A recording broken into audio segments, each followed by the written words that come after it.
수업합시다. 자, 이제 뭐 볼 거냐면, 자, 기본권의 제한을 볼 거야. 다시. 자연권 사상에 의하면 기본권의 제한이 안 되지. 오, 일어나자. 오, 깜짝이야. 어떻게. 완전 잠들었네. 오, 시체다. 일어나. 깜짝이야. 피곤하죠. 왜냐면, 내 사회문화 정법 계속 영속해서 듣거든. 힘들지. 어떻게 잠들 깨게 노래 한번 할래? 오케이. 배틀 한번 하자. 나랑. 깜짝 놀랐. 진짜 뛰어나온 줄 깜짝 놀랐다. 자, 잠들 깨고. 다시. 자연권 사상에 의해서는 기본권 제한이 안 되지만 실정권 사상으로 기본권 제한이 가능하잖아. 그래서 자, 일단 우리 기본권 제한은 정말 중요한 거니까 봐봐. 자, 기본권 제한은 첫 번째. 일단 어떤 요건이 충족되어야 하는지 본다면 헌법상 규정을 볼게. 자, 일단 기본권 제한을 위해서는요. 일단 자, 목적상의 한계가 있어요. 무슨 말이냐면 무조건 제한할 수 있는 게 아니라 기본권 제한의 목적 한에서만 제한할 수 있다는 거예요. 그래서 기본권을 제한하려면 자, 첫 번째는 무조건 자, 사회질서 유지, 자, 공공복리, 자, 국가안보 등의 이유로만 기본권 제한이 가능하다는 거야. 너네 물어볼게. 야, 술 마시는 건 내 자유야 아니야? 자유지. 너네 먹어봤지? 맨날 아니래. 아직은 맛을 몰라? 너희 대학교 가면 우리나라 참 특이한 구조인데 대학 가면 알아요. 그냥 술로 시작해서 술로 끝나. 진짜. 아마 형 누나 보면 알 텐데 코로나 때문에 좀 덜한데 나도 고등학교 때까지는 교회 오빠였거든. 내가 가스펠 부르고 학생회장 오르다가 진짜 순진했어. 물론 술이 뭐 순진의 기준은 아니지만 대학에 가서 신입생 환영을 하면서 특히 동문회에서 술을 처음에 소주를 4발씩을 했어. 먹고 막 뱉었어요. 막 이런 걸 왜 먹어? 두 번째를 먹었는데 갑자기 세 번째 먹었더니 달어. 그때 알았어. 내 몸의 80%가 알코올이라는 걸 알고요. 그래서 나는 대학교 때 주량이 소주 8병이었어. 진짜 많이 먹었어. 그러니까 주량이 8병이라면 멀쩡한 거야. 그래서 맥주 마시면 얘기 안 해줬나? 지난주 안 했나? 나 맥주 2만 cc 먹었어요. 4명이 가면 500을 내잔시키는 게 아니라 2000을 내잔시켜. 그리고 10개를 먹어. 그럼 2만 cc잖아. 너 2만 cc 먹으면 그 침객이 들어가. 2만 cc 먹으면 얘기할 때 이 술이 여기까지 차서 목젖을 막 간질러. 그러다가 딸꾹질하면 난리 나는 게 이 2만 cc가 한 번에 그냥 폭포처럼 후아 하고 나와. 그래서 우리 때는 돈이 없어서 학생들 돈이 없으니까 술 먹을 때 어떻게 했냐면 학생증 맡기는 게 됐거든. 그러면 넷이서 미친 듯이 마시고요. 가위바위보 해. 그러면 진 사람이 이렇게 놔두고 우리 그냥 집에 가는 거야. 그럼 걔가 이제 알아서 하는 거. 하여튼간 술 때문에 너네 저 대학 가서 술 마실 때 술 진짜 조심해야 돼. 우리나라가 술 문화에 너무 관대하거든. 근데 그로 인한 사고 사건이 진짜 많잖아.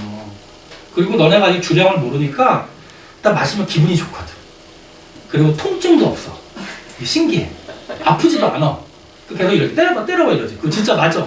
안 아파. 그래서 너무 용감해지는 게 문제야. 조심해야 돼요.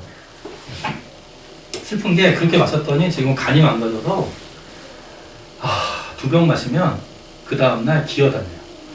직립보행이 불가능해. 대학 가면 찾아와. 술 사줄게. 실제 제자가 보면 내가 술 진짜 많이 사줘요. 분명히 말했다. 술 사준다고 그랬어. 안주 얘기는 안 했어. 안주 덫이야. 각자 시켜 먹는 거야. 그러면 내가 술 얘기를 왜 했냐면 술 마시는 건 자유지. 그럼 물어볼게. 술 마시고 음주운전하는 거 자유지. 근데 국가가 처벌하잖아. 왜? 공공복리를 위해서. 자, 너네 이제 면허를 땄어. 차를 샀어. 운전을 합니다. 300km 달려. 자유지. 하지만 과속으로 처벌하잖아. 공공복리를 위해서. 그치? 군대 가기 싫어. 가야지. 왜? 국가안보를 위해서. 그쵸? 내가 아까 군대 얘기했는데 불합리하면 얘기했지만 나는 근데 군대에서 그 되게 뭐라 그러지? 사명감 있는 장교들을 많이 봤어. 군대도 괜찮아. 군대도 괜찮아. 요새 안 때리니까. 갔다 와. 짱 박어. 오케이. 그래서 자, 꼭 알아놔. 무조건 제한할 수 있는 것이 아니라 제한적으로 이런 목적 하에서만 제한이 가능하고요. 자, 두 번째는 자, 방법상의 한계인데 반드시 뭐로 제한해야 되냐면 원칙적으로는 법률로 제한해야 됩니다. 법률로 제한해야 돼. 왜냐면 법에 명시적으로 규정해 놔야지 안 그러면 그때그때 통치자가 자기 마음대로 바꿀 수 있잖아. 그러면 국민의 기본권에 심각한 침해가 발생할 수 있기 때문에 반드시 법률로 제한해야 되는데 이거 하나만 국가 긴급 상황 시에는 명령 등의 법률이 아닌 명령 등에 의해서도 가능해요. 국가 긴급 시에는 명령 등에 의해서도 가능하다. 오케이? 자, 그 다음에 자, 내용상의 한계가 있어. 자, 그럼 결론은 뭐냐면 이러한 목적하에서는 법률로 제한이 가능한 거지. 그런데 자, 이거는 거의 외워야 돼. 내용상의 한계는 그렇게 기본권의 제한이 이루어진다 하더라도 자유와 자, 권리의 본질적 내용은 침해할 수 없다. 자유와 권리의 본질적 내용은 침해할 수 없다. 설명해 줄게요. 자, 어떻게, 그러니까 이런 목적하에서 법률로 제한을 해도요, 자유와 권리의 본질적 내용은 침해할 수 없다. 이게 좀 추상적인 표현이잖아. 자, 이게 내용상의 한계인데, 자, 이렇게 이해하면 돼. 네, 잘 봐. 지역마다 틀리는데 학교에서 휴대폰 금지하는 학교. 한 명, 두 명, 세 명. 금지해. 나머지는 쓸 수 있지. 아, 물론 수업 중에 안 되지. 근데 금지한다는 얘기는 어떻게 되는 거야? 학교에서 쓸 때 아침에 수거하니? 그럼 끝날 때 주지. 그치? 자, 봐봐. 재수학원도 그래. 재수학원도 어떻게 하냐면 학원에 입학할 때 또는 기숙학원도요. 아침에 학원에 등원할 때 휴대폰을 제출하고 10시에 나올 때 반납하는 조건이야. 그래서 그걸 서명한 다음에 그 학원 그 업무가 아니고 뭐라 그래? 학원 그 수업 시간 학원에 있는 시간 중에 휴대폰 사용은 제적이야. 자, 그럼 생각해봐. 통신의 자유를 침해 당했어, 안 당했어? 하지만 니네가 서명했어, 안 했어? 서명했지. 그러니까 이 정도면 괜찮다 이거 너네가 서명했는데 그런데 만약에 고3 재수생은 무조건 대학 합격할 때까지 휴대폰 사용 금지. 집에서도. 그럼 그거는 자유와 권리의 본질적 내용은 침해한다는 거예요. 그렇게 맥락만 이해하면 돼. 그래서 실제로 기본적으로 고등학교들이 원래 휴대폰 사용을 금지해서 아침에 제출하고 집에 반납하게 했는데 애들이 들고 일어난 거지. 이것도 내 자유와 권리의 본질적 내용을 침해하는 거다. 그래서 각각의 교육청별로 인권조례 만들어가지고 이제 풀어주는 추세야. 그래서 실제로 풀어주는 학교가 많은 게 이런 것 때문이지. 그치? 오케이. 그래서 그 정도 내용 이해하면 돼. 자, 그럼 보자. 자, 3번 기본권의 제한, 목적, 국가안전보장, 사회질서 유지, 공공복리.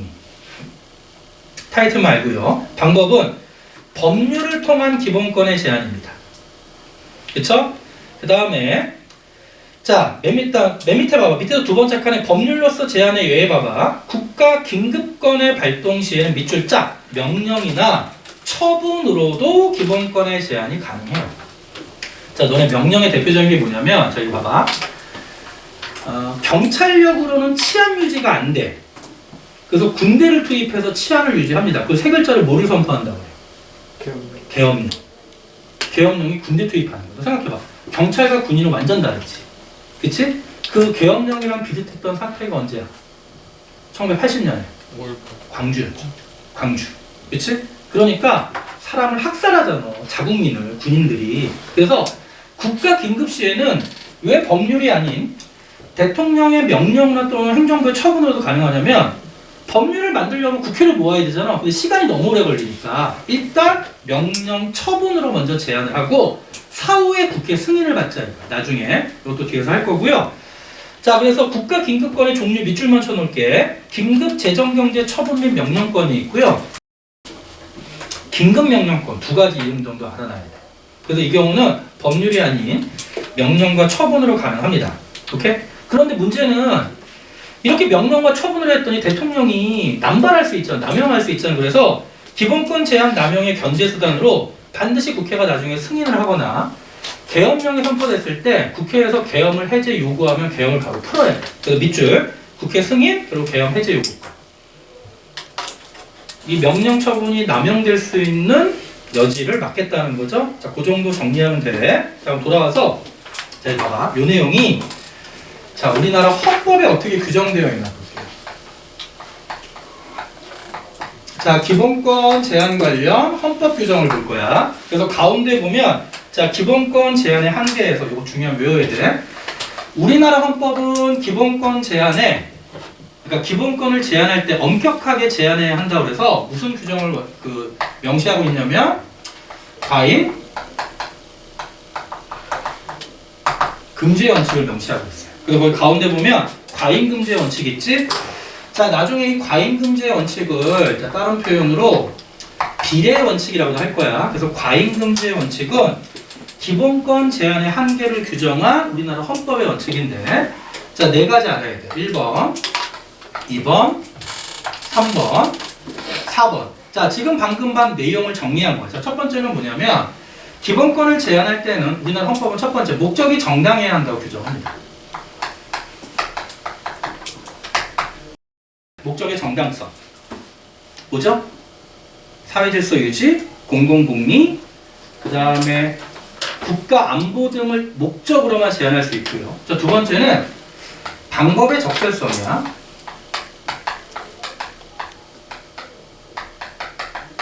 방법의 적절성. 그래서 기본권을 제한할 때는 그 목표 달성을 위한 효과적인 방법을 해야 돼. 그쵸? 그 세 번째는 어디 물어볼게. 기본권 제한은 누가 하죠? 국가가 하지. 그러면 개인의 기본권을 제한한다는 얘기는 국가가 공익보호를 위해 개인의 사익을 제한하는 거지. 그래서 그 사익의 제한은 최소한도로 이루어져야 돼. 그래서 우리가 최소 침해성 또는 피해의 최소성이라고 해. 최소 침해성, 피해의 최소성. 실제로 예전에 어떤 일이 있었냐면 자, 집회, 다시 언론, 출판, 우리나라 헌법에 언론, 출판, 집회, 결사의 자유가 있잖아. 다시 언론은 자유롭게 말하는 거고 출판은 자유롭게 쓰는 거고 집회는 자유롭게 데모, 시위하는 거고 결사는 자유롭게 단체를 조직하는 거야. 그런데 너무너무 추상적이잖아. 그래서 각각의 각각의 그 내용에 따라 세부적인 법률을 만들어 놨거든. 그 중에 대표적인 법률이 뭐냐면 우리나라가 집회, 시위를 너무하니까 집회와 관련된 집회 및 시위에 관한 법률이 있어요. 집회 및 시위에 관한 법률이라서 집시법이라고 그러거든. 근데 옛날에는 어떻게 했냐면 공공복리를 위해서, 사회질서 유지를 위해서 일몰 이후에 집회 금지. 그럼 얘들아, 일몰은 여름에 몇 시일까? 한 7시 반. 겨울은 6시. 저 공무원들이 편하게 적어요. 그 국회의원들 편하게 쓴 거야. 그랬더니 무슨 문제가 생겼냐면 일몰 이후에는 집회를 못 하죠. 그러면 집회는 언제만 해야 돼? 낮에만 해야 되지. 그럼 무슨 문제가 생기냐면 낮에 노는 사람이 누구야? 대학생. 그 다음에 널널한 사람. 그러면 직장인들은 회사 가야 되잖아. 그럼 집회할 수 있어? 없어? 없지. 그럼 어떤 문제가 생기냐면 나의 언론 출판 집회 결사의 자유를 심각하게 침해했다 이거지. 그래서 법률이 바뀌어서 어떻게 했냐면 그 다음에는 저녁 8시 했다가 또 이것도 심하다 그래서 지금은 12시로 바뀌었어요. 그래서 지금은 12시 이후에는 집회 안 돼. 단 12시까지 가능한 거야. 이런 식으로. 그래서 다시 최소 침해성이고요. 이 표현 중요해. 법익의 균형성 요건이야. 그래서 봐봐. 법적 용어 정리하자. 법익은 뭐냐면 법적 이익이야. 법적 이익. 자, 그러면 다시 기본권을 제한하는 이유는 뭐를 보호하기 위해서? 공익을 보호하기 위해서 기본권 제한하면 사익이 침해되지. 그래서 보호받는 기본권 제한으로 보호받는 공익과 자, 침해되는 사익이 있는데 무조건 보호받는 공익이 침해받는 사익보다 커야 된다. 만약에 반대로 보호받는 공익이 아예 없거나 또는 침해받는 사익이 훨씬 더 보호받는 공익보다 크다면 법익의 균형성 요건을 위배하는 거고 우리나라에서 과잉금지원칙, 비례원칙에서 총 몇 가지를 규정했어? 4가지를 규정했죠. 그러면 이걸 모두 충족하는 게 아니라 이 네 가지 중에 하나라도 위배하지. 그러면 무조건 이게 헌법 규정이라 위헌이야. 그럼 그 법률의 효력을 없애버려. 기본권을 제한하는 법률이 있을 거 아니야? 이 네 가지 중에 하나라도 위배하면 그 법률의 효력을 없애는 거야. 대표적인 게 뭐가 있냐면요. 너 교도소 가봤니? 아직 안 가봤지? 교도소 갈 수 있는 나이는 됐어. 축하합니다. 너 옛날에, 지금도 마찬가지인데요. 교도소 가면 제일 먼저 신체 검사를 해. 신체 검사를 왜 하냐면 신체 내부에 말도 안 되는 장소에 특정 부위에 담배나 마약을 넣어서 들어온 사람들이 있거든. 그래서 옛날에는 어떻게 했냐면요. 일단 교도소 들어오자마자 다 빨개 벗겨. 남자 여자 상관없이. 그리고 엎드리라고 그런 다음에 교도관들이, 참고로 이건 내가 더러워서 하는 얘기가 아니라 실제 현실을 얘기해 주는 거다. 나무 연필보다 2배 되는 길에 꼬챙이 있지. 그걸로 항문을 쑤셔요. 왜냐면 항문 안에 담배랑 마약을 많이 숨겨. 나도 잘 모르는데 생각보다 많이 들어간대. 어떤 사람은 막 3갑을 넣어서 오는 사람도 있어. 담배 3갑이 60갭이야. 왜냐면 담배 한 개피가 교도소 내에서 10만원, 20만원에 거래돼. 못 피니까. 그러니까 생각해. 얼마나 치욕적이지. 엄청나게 치욕적이잖아. 근데 실제로 옛날에 가수 이승철이 있잖아. 이승철이 대마초에다 깜빵 갔거든? 내가 나중에 나와서 했던 말이 그게 너무너무 치욕적이었다 이거야. 모든 사람 다 있는 데서 빨개 벗겨가지고 엎드리게 한 다음에 꼬챙이로 항문을 쑤셨잖아. 그래서 자기는 그것 때문에 이제 마약 안 한다고. 대마초 안 한다고. 그런 사람이 많아. 그러다 보니까 자, 교도소 내 담배에 밀반입 밀반입 또 칼도 갖고 오는 경우도 있어. 그러니까 어떤 공익보호를 위해서 신체 검사하는 건 이해가 되지. 근데 무슨 문제가 생겼냐면 최소 침해성에서 너무너무 치욕을 줬다 이거야. 그래서 이게 위헌 결정에서 지금 어떻게 하냐면 교도소 가면요. 내가 가봐서 하는 게 아니다. 교도소 가면 일단 방에 들어가. 그럼 방 안에 들어가면 하반신만 앉아 벗고 이렇게 쭈그리고 앉아요. 그럼 여기에 유리판 같은 데 있는데 여기 조그만 렌즈가 있어. 그래서 거기가 딱 발판에 발판이 이렇게 표시가 돼 있거든. 그 표시를 하고 앉으면 여기 딱 항문을 촬영해요. 여기까지만 얘기할게요. 그래서 이거 박근혜 대통령도 했지. 이명박 대통령도 다 하는 거지. 무조건 다예요. 형식적 평등. 이해돼? 가지 마. 이게 얼마나 치욕스럽니. 그래서 이런 거에 있어서 지금 이제 이렇게 바뀐 거야. 그리고 또 하나 뭐가 있었냐면 봐봐. 특히 옛날에 그 시위를 하다가 대학생들이나 그 학생운동하거나 민주화운동 열사들이 잡히잖아. 그럼 일단 경찰서 유치장에 갇히잖아. 유치장에 갇히는데 무슨 문제가 있었냐면 유치장에서 자살을 많이 했어. 특히 어떤 그 고문도 있었고 또 어떤 그 이렇게 기타 여러 사람 자살을 많이 하기 때문에 어떤 게 있었냐면요. 여성들 있잖아. 상의 속옷 있지. 그거 무조건 강제로 탈의시켰어요. 뺏어갔어. 그냥 그게 자살하기 딱 좋거든. 걸 때만 있으면 그게 자살하기 좋잖아. 그래서 여성들이 너무너무 수치스러웠던 거야. 자신의 상의 속옷을 강제로 탈의시키는 게. 그래서 그것도 최소 침해성 위배된다고 해서 지금은 그렇지 않아요. 그러니까 그런 게 기본적인 사례고. 자, 그러면 지금부터 제일 중요한 사례 하나 알려줄게. 자, 이제 이 내용 기반으로 하는데 그래서 우리 어디까지 정리가 된 거냐면 39페이지까지 정리가 됐고요. 자, 40페이지에 심화학습 별표치고 이 사례 잘 봐. 자, 이 사례 정확히 알아놔야 돼. 우리나라 과거 의료법 규정이 요 과잉금지의 원칙에 위배된다 그래서 위헌 결정이나 대표적인 사례를 보여줄게요. 자, 예전에는, 지금은 그런 게 없지. 얘들아, 예전에는 남아선호 사상이 있었지. 그치? 그래서 우리 어머니도 미치겠어. 우리 아버지 그런 게 내가 둘째거든? 위에 누나 있고 여동생이 있는데 결국 문제 생기면 아들이야. 뭐만 생기면 아들이 다 케어를 해야 되고, 그리고 어머니는 내가 이제 EBS 강사 13년 차잖아. 우리 어머니는 내가 EBS 수능 특강이나 수능 개념, 수능 완성 친구 TV에도 나오고 인터넷도 나오잖아. 너희들은 인터넷으로 보지만 부모님은 TV로 보세요. 그러면 그 EBS에서 물어봐 알려줘. 방송 시간대가. 그럼 어쩔 때는 오후 2시에 할 수도 있고 뭐 새벽에 할 때도 있어. 왜냐면 EBS TV는 아무도 안 보니까. 근데 그 채널 편성가 무조건 들어가야 돼. 막 새벽 2시에 있을 때도 있다? 그럼 우리 어머니가 오후 2시에 해야지. 그 오후 2시에 일부러 그 시간에 맞춰서 아파트 헬스클럽에 가세요. 런닝머신에 TV 있잖아. 그 채널 트는 거야. 그리고 달려요. 그 주위에서 우리 아들이야. 우리 아들이야. 부끄러워 죽겠어요. 그리고 내가 입에서 강사한 거 아니까 딸내미 친구들 아빠들 있잖아. 이제 갑자기 뭐 인사 그러면 이제 뭐 전화번호 주고 갑자기 연락이 와. 이제 내가 결혼을 늦게 해서 나이가 제일 많거든. 갑자기 카톡에 형님 그래. 안녕하세요. 또 형님이래 그러더니 지금 TV에 나와요. 찍어가지고 나한테 보내. 근데 찍은 사진 하필 이런 거 있잖아. 풀업하다가 이런 거 찍어가지고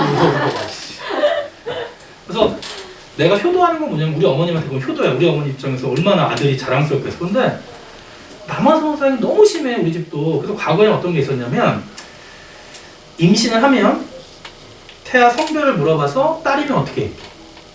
중절수술 했어요. 중절수술. 그치? 그래서 옛날에 의료법엔 뭐가 있었냐면 성별, 고지, 금지. 근데 이 성별, 고지, 금지가 언제부터 언제까지였냐면 임신 시작부터 출산 시까지야. 태아 성별, 고지를 금지했어요. 자, 그럼 물어볼게요. 목적의 정당성 맞아 틀려? 맞잖아. 아이의 성별이 여성이라는 이유로 낙태를 했단 말이야. 그치? 그럼 법률로 만들었지. 그치? 그리고 최소 침해성도 어느 정도 충족이 됐어. 왜냐면 그 당시에 또 막으려고 했으니까. 무슨 문제, 심각한 문제가 생겼냐면 내가 물어볼게. 자, 임신하면 몇 개월 동안 아이를 품고 있는 거지? 10개월 동안 품고 있죠. 그러면 1개월에서 자, 출산 시까지가 10개월이야. 그런데 무조건 이 법은 임신 시점부터 출산 시까지 무조건 고지하면 안 돼. 그런데 잘 봐. 임신 6개월이 지나가면요. 중절수술이 불가능해. 즉 쉽게 말하면 낙태 수술이 불가능하다. 나도 어떤 일이 있었냐면 내가 아내랑 동갑이야. 근데 내가 젊을 때 20대 때 실컷 놀다가 많은 이제 그 시행착오를 겪고 체이기도 하고 차기도 하고 막 복수도 하고 막 이러다가 30살에 아내랑 소개팅을 했어. 그때 아내는 대기업 회사에 대리였고 또 잠깐 안 되는데 얘기하면 나이 나오는데 하여튼간 아주 오랜 시간 연애를 하고 그 다음에 결혼을 해서 애를 늦게 낳았어. 머릿속에 나이 계산하지 마라. 제적이다. 그래서 애를 늦게 낳아서 참고로 말하면 내 친구들은 지금 다 애들이 대학 가고 갔어. 군대 간 애도 있고. 근데 내 딸만 초등학생이야. 그러니까 엄청 늦게 결혼했지. 그런데 그러니까 엄청 나이가 들어서 결혼했더니 애가 안 생길 수도 있죠. 되게 걱정했는데 다행히 결혼하고 1년 만에 애가 생긴 거야. 그래서 이제 병원을 갔다? 그랬더니 의사가 성별을 안 알려줘. 그래서 내가 아니 정말 저희는 소중한 생명이라 날 거니까 알려줘. 절대 안 알려줘. 내가 계속 가서 좀 알려주세요. 뭐 이러니까 의사 짜증난 거야. 이러니까 갈 때마다 초음파 검사하잖아. 초음파 검사하다가 힌트를 주더라. 어떻게 되는 줄 알아? 없네. 근데 이해되지? 딸이라는 거. 그리고 나는 내가 독자야. 아버지 독자로 해서 우리 어머니랑 아들을 내심 바라서 나는 나 같은 아들 새끼 낳아서 키울 자신이 없었어. 그래서 나는 진짜 딸 키우고 싶었는데 딸이 태어난 거야. 그리고 나는 그 지금도 못 있는 게 너네 부모님들도 똑같아. 딸내미 태어날 때 내가 직접 받았잖아. 그 뭐라 그래? 탄생의 신비. 딸이 딱 태어나는데 나오는데 까매. 내가 까맣거든. 속으로 피는 못 속이는구나. 그리고 내가 탯줄을 자르고 안을 때 그 감동은 그래서 지금 내 딸내미 지금 엄청나게 말 안 듣는데 그 기억으로 가는 거야. 니네 부모는 똑같아. 너네 7살 때까지 그 잠깐 예뻤던 기억으로 평생 버티시는 거야. 그래서 의사가 없네 또는 이런데 씩씩하네 또는 뭐 있네 뭐 이렇게 얘기를 한대. 그래서 성별을 알려줬다? 더 웃긴 거 뭐냐면 35살 넘어서 임신을 하면 그 뭐라 그러지? 다운 증후군의 위험성이 높대. 기형. 그래서 혈액 검사만으로는 80%밖에 안 나와서 넌 그거 알아? 이거 뱃속에 그걸 뭐라 그러지? 그 물을? 양수 검사를 해야 된대. 근데 뱃속에 이렇게 아이가 이렇게 있잖아. 그러면 양수 검사는 긴 주사바늘 직접 꽂아가지고 검사하면 95% 확률로 나온대. 근데 의사가 되게 조심스럽게 얘기하는 게 양수 검사는 의료보험이 안 돼. 100만 원 정도야. 그러니까 의사도 이제 돈 벌어야 되니까 얘기를 하는 거지. 그래서 지금 노산이라 양수 검사를 하는 게 좋을 거. 그러니까 의사도 좀 바보야. 강하게 얘기해야 되는데 막 돌려서 막 얘기를 해. 그래서 내가 아내랑 얘기를 했어. 그때 아내가 걱정이 되는 거지. 너 생각해. 만약에 좀 그러면 안 되는데 다운증후군 또는 만약에 기형아라면 되게 힘들잖아. 그러니까 알려주는 거야. 그래서 왜냐면 6개월 지나면 이제 낙태가 불가능하니까 5개월째 검사에서 만약에 기형이 있으면 선택하셔라. 중절 수술을. 근데 아내가 막 걱정해서 어떻게 하지 그러길래 내가 한마디 뭐라 했냐면 자기라고 그러거든. 자기야. 우리가 검사에서 그 결과를 알았다고 안 날 거야? 얘가 어떻게 나오든 간에 이거는 우리가 키우면 되고 이건 내가 되게 멋있게 얘기했어. 이것도 축복이다. 걔가 이상하게 잘못돼서 나와도 우리가 키워야 된다. 그랬더니 아내가 막 엉엉 울면서 되게 그 슈렉의 그 존경하는 눈빛 있잖아. 고양이가. 날 막 반짝반짝 쳐다보는 거야. 그래서 내가 응? 이렇게 하고 강하게 하고 양수검사 안 하겠습니다. 집에서 좀 걱정이 되긴 했지. 근데 다행히 멀쩡하게 태어났어. 태어났는데 잘 봐. 6개월 이후에는 성별고지를 금지하지만 문제는 이때 낙태가 불가능하잖아. 잘 봐. 이때는 그 목적의 정당성 방법이 여러 가지 충족되는 게 맞아. 하지만 6개월 이후에는 낙태가 불가능한데 왜 안 알려주냐 이거지. 그럼 물어볼게. 6개월 이후에 낙태가 불가능, 낙태 못하지? 보호받는 공익이 있니 없니? 보호받는 공익이 없잖아. 낙태를 아예 못하는데. 근데 여기서 어떤 권리가 침해되냐면 이거 봐라. 침해받는 사익이 얼마나 크냐면 첫 번째, 의사들은 뭐를 침해받냐면 이거 잘 봐. 영업의 자유를 침해당해요. 의사가 입이 간질간질한 거야. 알려주고 싶어 미치겠어. 그래서 혼자 방에 들어가서 문 잠그고 아들! 막 소리 지르는 거야. 결국 6개월 이후엔 낙태가 불가능하기 때문에 알려줘도 상관없는데 불구하고 무조건 법으로 방제 막고 있잖아. 그러니까 의사 입장에서 영업의 자유가 침해받는 거고요. 침해받는 사익이 커. 그 낙태가 불가능하면 보호받는 공익이 없지. 두 번째, 산모나 아빠의 입장에서는 너무너무 궁금하잖아. 왜냐면 계속 연락이 와. 아들이에요, 딸이에요. 빨리 얘기를 해줘야 선물이 까만색이 올지 분홍색이 올지 결정이 될 거 아니야. 그래서 부모의 입장에 심각하게 알 권리를 침해당한다. 그럼 봐봐. 의사는 영업의 자유, 그 다음에 심각한 알 권리 침해로 침해받는 사익이 훨씬 더 보호받는 공익보다 큰 거지. 그래서 헌법재판소에서 위헌 결정이 나와서 법이 바뀌었어. 어떻게 바뀌었냐면 성별고지금지가 출산 시부터 언제까지? 출생 시까지가 아니, 임신 시부터 출생 시까지가 아니라 6개월 전까지. 요 이후엔 이제 고지가 가능해졌어요. 이해돼? 오케이. 자, 이런 식으로 항상 적용하는 문제가 출제가 되니까 그다음에 거기 사례 또 내가 글로 잘 정리해놨으니까 복습하면서 꼭 읽어보세요. 요 사례가 2009년인가 10년에 수능에서 평가원에 한번 출제가 되는 가장 대표적인 사례야. 가장 대표적인 사례. 오케이. 요거 하나 체크하시고 이 정도 사례만 알면 될 것 같아요. 자, 그 다음에 우리 40페이지까지 심화학습까지 정리가 됐고요. 자, 국민의 의무는 시험에서 안 나오는 이거만 확인하자. 자, 앞으로 너는 공부할 때 자, 권리라는 게 있고요. 그 다음에 자, 의무라는 게 있잖아. 그럼 권리 아까 했지. 자유권, 사회권, 참정권 다 권리지. 자, 권리는 무조건 보호받는 거야. 보호받는 거. 근데 의무는 무조건 뭐냐면 강제되는 거예요. 강제되는 거. 자, 그럼 이번에 고전적 의무 보자. 납세의 의무와 국방의 의무는 고전적 의무로서 강제되는 거예요. 그래서 세금 안 내면 뭐 압류당하거나 뭐 처벌받아. 국방의 의무도 마찬가지죠. 자, 그런데 현대적 의무에는 교육의 의무, 근로의 의무 등등 있지. 그냥 이건 뭐만 되냐면 이건 권리와 의무의 성격이 동시에 있다. 그 정도만 알면 돼. 수능에 나온 걸 본 적이 없어요.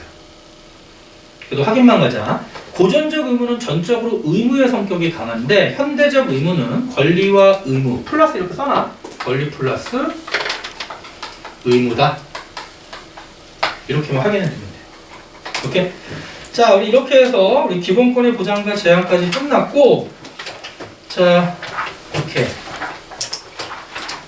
참고로 이제 문제 풀다가 18번 문제가, 쏘리.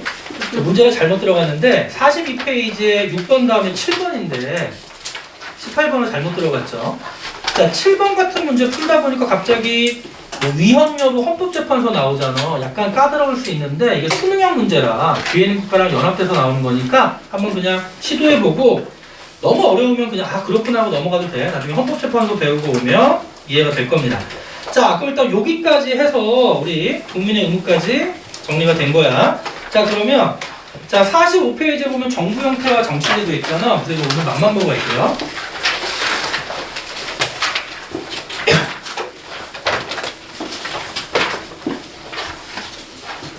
진도 좋아.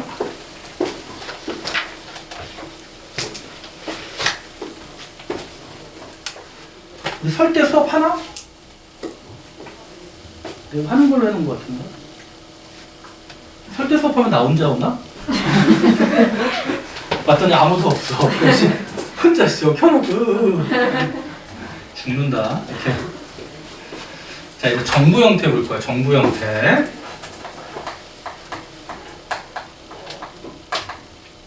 설때 기차가 있나 모르겠네. 정부 형태. 자, 너네가 많이 들어본 게 뭐냐면 정부 형태하면 크게 두 가지가 있잖아. 대통령제랑 의원내각제. 그래서 시험 문제 뭐가 나오냐면 대통령제 정부 형태 쫙 특징을 보고 의원내각제 정부 형태 딱 특징을 볼 거야. 근데 우리나라는 대통령제 의원내각제야. 우리나라는 대통령제를 기반으로 하면서 의원내각제적 요소가 가미돼 있어. 그러면 우리나라에서는 대통령제 요소가 뭔지, 의원내각제 요소가 뭔지 볼 거고, 그걸 앞으로 너네 문제 풀 때 순수 또는 전형적인 대통령제 그러면 미국을 얘기하는 거야.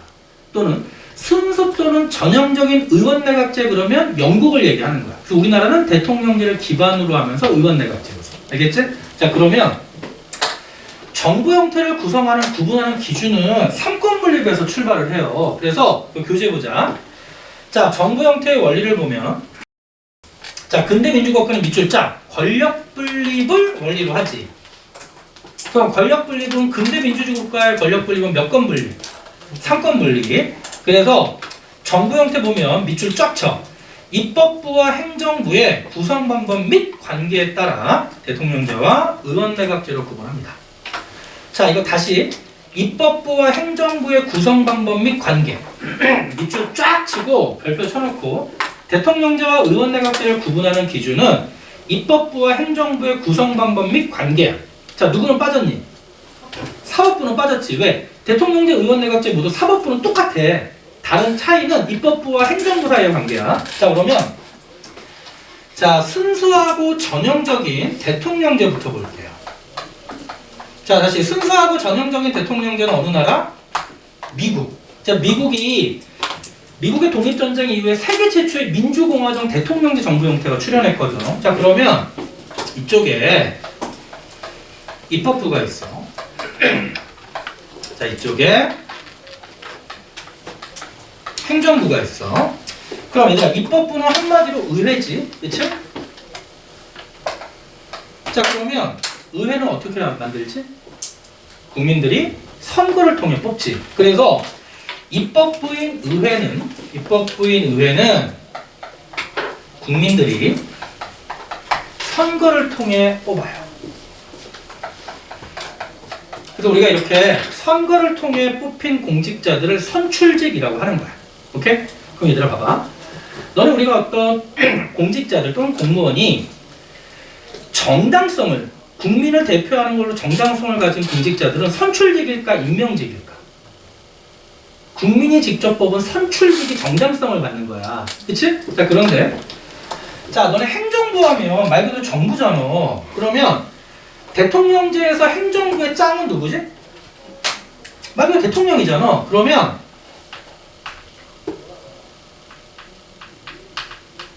대통령을 국민들이 선거를 통해서 뽑고 대통령에게 위임하는 거예요. 당신이 행정부를 구성하세요. 결론은 뭐냐면 국민들이 대통령을 뽑고 대통령에게 위임해서 행정부를 구성하게 했지. 그럼 결국 행정부도 누가 구성해? 국민들이 선거를 통해 구성하는 거고요. 의회도 국민들이 선거를 통해 뽑았지. 그럼 결국 첫 번째, 입법부와 행정부의 구성 방법이 별도로 독립적으로 구성되는 거야. 그러면 잘 봐. 의회는 국민들이 뽑아준 선출직이야. 그럼 대통령이 의회 해산할 수 있다 없다? 없지. 왜? 국민들이 뽑았으니까. 그럼 또 하나, 대통령도 국민이 뽑은 선출직이지. 그러면 의회가 대통령을 쫓아낼 수 있다 없다? 없다. 결국 또 하나, 일단 구성 방법이 엄격하게 서로 별도로 독립적으로 구성이 되고, 두 번째는 서로 간섭할 수가 없다라는 거야. 서로 간섭할 수가 없다. 그래서 일반적으로 삼권 분립이니까 입법부도 행정부를 견제합니다. 그리고 행정부도 입법부인 의회를 견제하거든. 그래서 일단 견제 수단을 알고 있어야 돼. 자, 첫 번째 견제 수단이 뭐가 있냐면 행정부가 중요한 일을 하려면 반드시 국회에서 동의 또는 승인을 받아야 돼요. 다시 행정부가 중요 정책을 결정하고 집행하려면 국회에 뭐를 받아야 돼? 동의, 승인. 그래서 우리나라 헌법에도 미국도 마찬가지야. 행정부의 정책 결정과 집행에 있어서 A, B, C, D는 동의를 받고 D, E, F, 뭐 G는 승인을 받으라고 규정이 이미 돼 있어. 그럼 미리 체크하자. 자, 동의와 자 승인의 차이를 알아둬야 되는데 자 동의는 미리야. 그 다음에 승인은 나중에야. 그래서 국회의 동의를 받는다는 헌법 규정에 의하면 동의는 헌법에 규정되어 있어. 이거는 반드시 국회 동의가 있어야 행정부가 결정하고 집행할 수 있다. 그런데 승인은 나중에지. 그래서 우리가 미리라는 얘기는 사전적이라는 표현을 써. 일이 발생하기 전에. 근데 나중에니까 사후적, 일이 발생한 이후에. 그래서 사전적, 사후적. 차이가 이거야. 승인은 너무너무 긴급한 상황인데 언제 국회 가서 동의받냐 이거지. 그러니까 일단 먼저 저지르고 사후에 동의를 받는 게 승인이야. 오케이? 그 정도. 그래서 결국 헌법에 이거는 국회 동의와 승인을 받아야 된다고 규정했다는 얘기는 행정부가 정책을 결정을 집행할 때 반드시 국회 허가를 받는 거잖아. 그럼 이거는 국회가 행정부를 견제하는 거고. 두 번째, 행정부의 대통령이 입법부를 견제하는 수단은 대표적으로 뭐가 있냐면 잘 봐. 입법부는 법을 뭐 하는 권한이죠? 제정하는 권한이 있지. 그래서 행정부의 대통령은 법률안 거부권이 있어요. 의회가 제정한 법률안을 거부할 수 있는 권한이 있어. 그리고 꼭 암기해.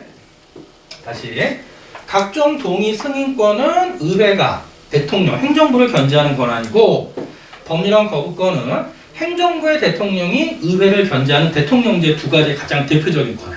오케이? 그리고 엄격하게 구성 방법이 다르잖아. 그래서 의회는 대통령을 쫓아낼 수 없고 대통령도 의회를 해산할 수 없어서 엄격한 권력 분립이에요.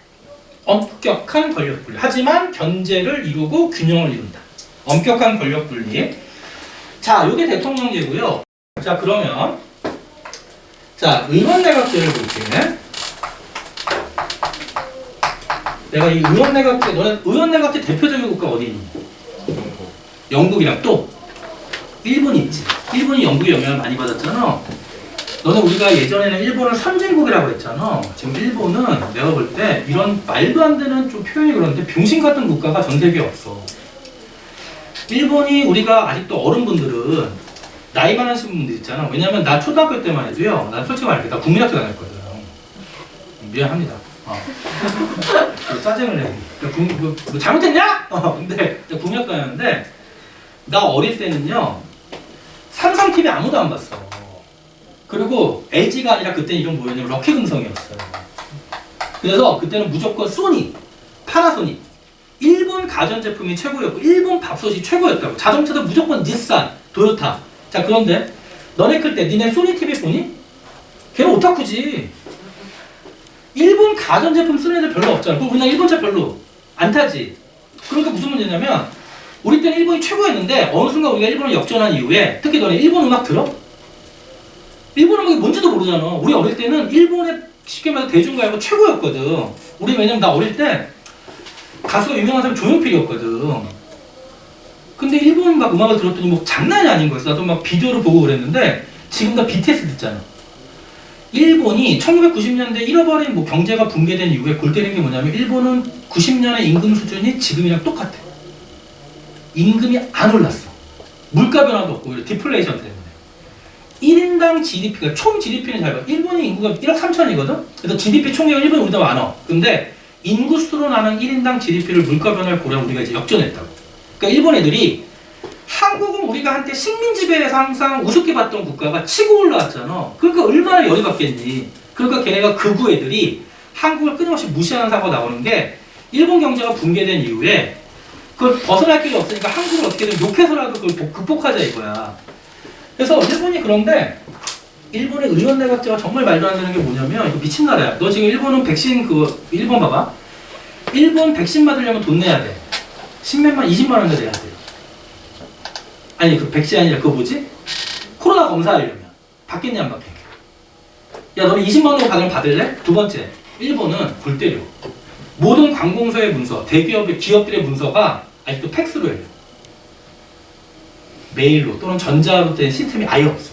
우리나라가 관공서의 그 결제 시스템이나 보고 시스템에서 전자결제거든. 97%, 일본 14%. 그리고 일본 아직도 도장 문화가 있어. 무조건 결제할 때 상급자가 도장 찍어야 돼. 그래서 코로나 때 자가격리하면서 회사 그 폐쇄했잖아. 이틀에 한 번씩 회사에 출근해야 돼. 도장 찍으러. 미친 나라야. 미친 나라 진짜. 내가 일본에 가끔 옛날에 여행을 많이 간 게 내가 그러면 또 일본 만화를 좋아해서 그것 때문에 일본을 공부했거든. 그래서 나는 1년에 한두 번 혼자 일본 2박 3일로 가서 너 그거 알아? 일본의 그 대표적인 그 쇼핑몰에 있는데 막 약도 팔고 이런 데 있는데 갑자기 생각이 안 나. 아, 레인보우 할 때 있어. 거기 가는데 가고 이제 저녁에 이제 이자카야가 술 한잔 마시고 이제 그리고 건담 사오고 막 이랬거든. 내가 좀 그 키덜트가 있어가지고. 근데 내가 놀란 게 뭐냐면 일본을 보고 깨끗하다 이런 거 외에는 일본이 점점 바뀌는 게 아직도 음식점과 커피숍에서 담배 펴요. 너 우리나라에서 만약에 커피숍 담배 피우면 어떻게 되지? 이건 사람 정도 미친 것처럼 취급하잖아. 다 담배 펴요. 흡연자의 천국이야. 우리가 일본 하면 생각했던 그런 문화가 아예 없어. 하여튼 나중에 가보면 골 때려. 그래서 일본은 이제 끝났고 조만간 한국에 역전할 거예요. 그래서 자부심을 가지고 BTS 진짜 대단해요. 그래서 BTS 노래를 연습하는데 안 되더라고. 포기할게. 그 얘기를 왜 하냐면 일본의 정치가 정말 미친 나라야. 너 이거 하나 얘기할게. 우리나라는 국회의원 뽑을 때 어떻게 뽑죠? 종이에 1번하고 뭐 안철수 이렇게 써있잖아. 2번하고 문재인, 3번 문병에 써있지. 그럼 옆에다 표시 왜 웃니? 내가 나중에 우리나라 대통령 그 역사 얘기하면서 재밌는 게 요 하나만 얘기하고 어차피 이거 맛만 보면 되니까 잘 봐. 우리나라에 가장 많은 성이 뭐야? 김이박 최지. 그럼 대통령도 김이박채가 제일 많아야 되지. 자 봐. 김씨 몇 번 했니? 김대중. 김영삼. 두 명밖에 없어. 이씨. 이명박. 이승만. 두 명밖에 없어. 박씨. 아빠, 딸. 두 명밖에 없어. 최씨. 최규하. 딱 한 명밖에 없어. 그러면 신기한 게 전씨. 한 명 있지. 윤씨. 윤보선 한 명 있지. 노씨 진짜 희귀성이거든. 노씨 몇 번 했어? 노태우, 노무현 두 번 했잖아. 결국 뭐냐면 일반적으로 두 번씩 하는 거야, 같은 성이. 그럼 지금 대통령 누구야? 문재인. 그럼 문씨 두 번 하는 거지. 나도 언제일 거야. 은혜가 도와주면. 근데 대통령 후보 나가려면 기탁금으로 3억 내야 돼. 예치금으로. 도와주세요. 지금 안철수가 난리 난 게 대통령 선거 출마해서 지지율 15% 이상 나오면 선거비용 국가에서 다 돌려줘요. 그 안철수가 지금 난리 났지. 지금 지지율이 거의 15%까지 올라가니까. 10% 나오면 50%만 돌려주거든. 근데 대통령 선거 한 100억 써야 돼. 최소 100억. 민주당 같은 경우 문재인 대통령 박근혜 할 때 옛날에 막 300억 썼다고. 15% 나오면 다 돌려줘, 국가에서. 근데 10% 나오면 50% 돌려주고 10% 안 되면 아무것도 안 돌려줘. 그러니까 허경영 대단한 사람이야. 나 아침에 전화 2번 와서 허경영한테 그 비용만 하루에 몇십억이거든. 전 국민한테 뿌리잖아.